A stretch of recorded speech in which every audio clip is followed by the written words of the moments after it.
Hello guys, स्वागत है आप सभी चैम्स का एक बार फिर से एसएससी स्कॉलर्स की यूट्यूब चैनल पर। आज की वीडियो में हम करने वाले हैं statement and assumption based questions.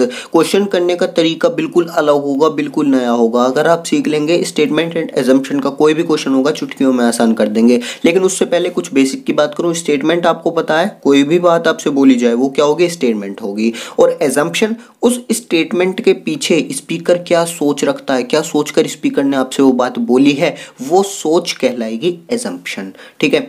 अब देखिए, अगर मैं एग्जांपल लूं, पीएम नरेंद्र मोदी जी का एक स्टेटमेंट ले लेते हैं, follow the rules of lockdown, यानी कि लॉकडाउन के नियमों का पालन कीजिए। अब इसके पीछे उनकी क्या सोच है, वो क्या सोचकर उन्होंने ये स्टेटमेंट बोला कि हम सभी रूल्स को फॉलो करेंगे, यानी कि वो सोच कैसी रख रहे हैं, पॉजिटिव सोच रख रहे हैं। तो याद रखिए, एजम्पशन जो होगा वो हमेशा पॉजिटिव होगा, यानी कि स्पीकर के फेवर में होगा। अगर स्पीकर बोल रहा है कि रूल्स फॉलो करिए, तो एजम्पशन क्या है, क्या मान के चल रहे हैं वो, कि हम रूल्स फॉलो करेंगे।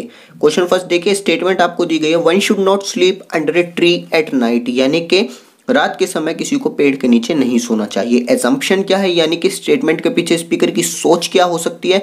तो देखिए दो ऑप्शन, द फॉलिंग लीव्स में स्पॉइल अवर क्लोथ्स, यानी कि गिरती हुई पत्तियां हमारे कपड़े खराब कर सकती हैं। दूसरा है, trees give out CO2 at night which is injurious to health. अब देखिए, मैंने आपको बताया कि एजम्पशन क्या होती है, बोली गई स्टेटमेंट के पीछे की सोच होती है, यानी स्पीकर क्या सोचकर वो स्टेटमेंट बोल रहा है। अब अगर पहला एजम्पशन पढ़िए आप, द फॉलिंग लीव्स में स्पॉइल अवर क्लोथ्स, अब आपके मन में अगर ये जो है अगर आपके मन में ये जो है आपकी सोच है, अगर ठीक है, मान लीजिए आपकी सोच क्या है कि गिरती हुई पत्तियां कपड़े खराब कर देती हैं, तो क्या आपके दिमाग से ये स्टेटमेंट आ सकता है कि रात के समय पेड़ के नीचे नहीं सोना चाहिए। आप फिर ये क्यों बोलेंगे रात के समय नहीं सोना चाहिए। भाई अगर आपको लग रहा है, आपकी सोच अगर ये है कि पत्ते जो हैं कपड़े खराब करते हैं, तो आप दिन में भी नहीं सोंगे पेड़ के नीचे, है ना। तो यानी कि फर्स्ट एजम्पशन जो आपका ये हो गया रॉन्ग। ओके, इस एजम्पशन से आप यहां पर नहीं जा पा रहे हैं।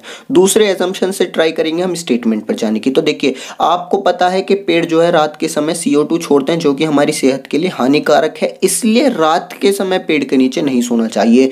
तो इस एजम्पशन के थ्रू अगर स्पीकर की सोच ये है, तो आप ये स्टेटमेंट दे सकते हैं, यानी कि आपका एजम्पशन नंबर 2 जो है वो करेक्ट हो गया, यानी कि ऑप्शन कौन सा हो गया, बी आपका करेक्ट हो गया। Only 2 is implicit. अब देखिए, स्टेटमेंट एंड एजम्पशन का कोई भी क्वेश्चन है, ऑप्शन आपको ये 4 ही मिलने वाले हैं। पहला ऑप्शन होगा कि फर्स्ट एजम्पशन करेक्ट है, सेकंड एजम्पशन करेक्ट है, ये आपका बी ऑप्शन होगा। सी ऑप्शन आपका होगा कि दोनों एजम्पशन करेक्ट हैं, और डी ऑप्शन होगा दोनों में से कोई भी एजम्पशन करेक्ट नहीं है। तो यहां पर आपका आंसर क्या होने वाला है, बी, यानी कि सेकंड एजम्पशन आपका करेक्ट है। नेक्स्ट स्टेटमेंट देखेंगे, imprisonment for 27 years made Nelson Mandela the president. Assumption पे आते हैं। अब देखिए, कोई भी आपको क्वेश्चन सोल्व करना है, एजम्पशन से स्टेटमेंट पर जाने की कोशिश कीजिए, ठीक है, और आसान आपका क्वेश्चन करना हो जाएगा। यानी कि क्या बोल रहा है, 27 साल के इम्प्रिजनमेंट ने नेल्सन मंडेला को राष्ट्रपति बना दिया। अब देखिए, one who will be imprison for 27 years will become the president. अगर आपके माइंड में ये चल रहा है, अगर आपकी सोच ये है, अगर आप ये सोच रहे हैं कि किसी को अगर 27 साल के लिए कारागार में रखा जाए तो वो राष्ट्रपति बन जाएगा, अगर आपकी सोच ये है, तो क्या आप ये स्टेटमेंट दे सकते हैं इसके आधार पर? नहीं दे सकते। नेल्सन मंडेला की तो आपके दिमाग में कुछ चल ही नहीं रहा, तो स्टेटमेंट कैसे दे दिया? यानी कि ये क्या हो गई, आपकी एजम्पशन रॉन्ग हो गई। सेकंड एजम्पशन चेक कर लेते हैं, to become the president imprisonment is a qualification, यानी कि राष्ट्रपति बनने के लिए कारागार जाना, यानी कि जेल में जाना एक क्वालिफिकेशन है।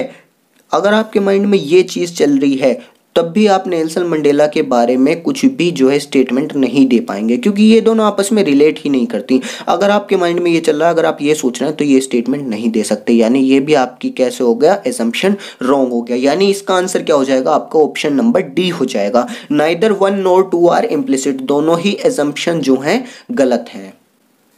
अब आते हैं अपने क्वेश्चन नंबर 3 पर। तो देखिए, स्टेटमेंट दे रखे, if people are intelligent they should be creative, यानी कि अगर लोग इंटेलिजेंट हैं तो वो क्रिएटिव भी होंगे, ठीक है।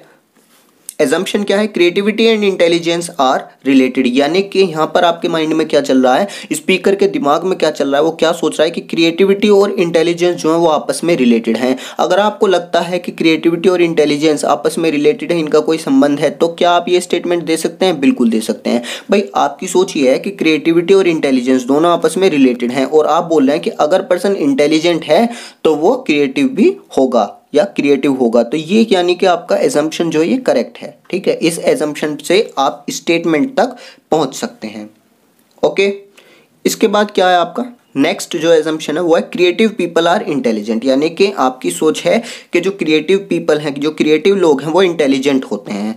क्या आप यहाँ से इस एजम्पशन से ये स्टेटमेंट दे सकते हैं? नहीं दे सकते, क्योंकि आपको लगता है कि जो पर्सन क्रिएटिव है वो इंटेलिजेंट है, और आप यहाँ पर कह रहे हैं कि जो पर्सन इंटेलिजेंट है वो क्रिएटिव होंगे, यानी कि ये क्या हो गया, आपका एजम्पशन गलत हो गया, अपोजिट हो गया, ठीक है। ये गलत हो गया, यानी कि आपका जो फर्स्ट एजम्पशन है सिर्फ वही करेक्ट है, यानी कि यहाँ पर आपका जो करेक्ट ऑप्शन होगा वो होगा option number A, only one is implicit, ठीक है। क्योंकि भाई आपको पता है कि क्रिएटिव पीपल जो हैं इंटेलिजेंट होते हैं, ठीक है। क्रिएटिव पीपल इंटेलिजेंट होते हैं, लेकिन ज़रूरी थोड़ी है कि अगर पर्सन इंटेलिजेंट है, अगर लोग इंटेलिजेंट हैं तो वो क्रिएटिव भी हों, ठीक है। ध्यान से सोचिए, स्टेटमेंट और एजम्पशन दोनों का रिलेशन नहीं है। फोर्थ क्वेश्चन की स्टेटमेंट है आपकी, this year because of good rains and proper care farmers are expecting good crops, यानी कि इस साल अच्छी वर्षा और प्रॉपर केयर की वजह से फार्मर्स जो है वो क्या एक्सपेक्ट कर रहे हैं, अच्छी जो है धान एक्सपेक्ट कर रहे हैं, यानी कि क्रॉप्स को जो है, यानी कि जो उनकी जो खेती है वो सोच रहे हैं कि अच्छी खेती हो गई है इस बार, ठीक है। एजम्पशंस पर चलते हैं। Good rain is the only factor, यानी कि अच्छी वर्षा एकमात्र जो है फैक्टर है, ठीक है। इसके बिना जो है कुछ नहीं हो सकता। ये जो है आपका गुड रेन जो है इकलौता फैक्टर है। अगर आपके माइंड में ये बात चल रही है तो क्या आप स्टेटमेंट पर जा सकते हैं? अगर आप अपने दिमाग में सोच रहे हैं कि भाई गुड रेन ही सिर्फ एक फैक्टर है, तो क्या आप ये स्टेटमेंट दे सकते हैं? नहीं दे सकते, कोई रिलेशन नहीं है भाई, साफ साफ दिख रहा है, ठीक है। यानी पहला एजम्पशन क्या हो गया, रॉन्ग हो गया। दूसरे एजम्पशन से ट्राई करते हैं स्टेटमेंट पर जाने की।